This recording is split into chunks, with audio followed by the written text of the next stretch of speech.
Trump is the great environmentalist. Do you hear that, Ed? Do you hear that? The controversial sale of oil and gas leases in the Arctic National Wildlife Refuge was one of former President Donald Trump's parting shots. One that President Joe Biden tried to reverse on his first day in office through an executive order. On Tuesday, his Interior Secretary suspended the leases in response to that, saying, "My review of the coastal plain oil and gas leasing program has identified multiple legal deficiencies in the underlying record supporting the leases." The Secretary said the previous administration had failed to properly analyze alternatives in granting their approval and promised a new environmental analysis.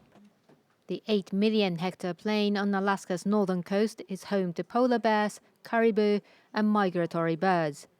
Environmentalists and indigenous groups had warned of dire consequences to their habitat and already filed lawsuits against the project.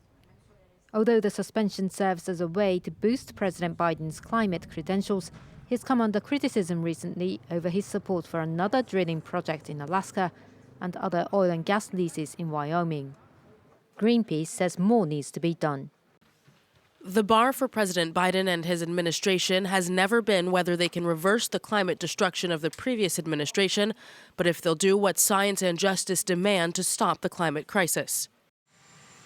The environmental group urges the president to keep his promise to phase out fossil fuels and end oil and gas leasing altogether.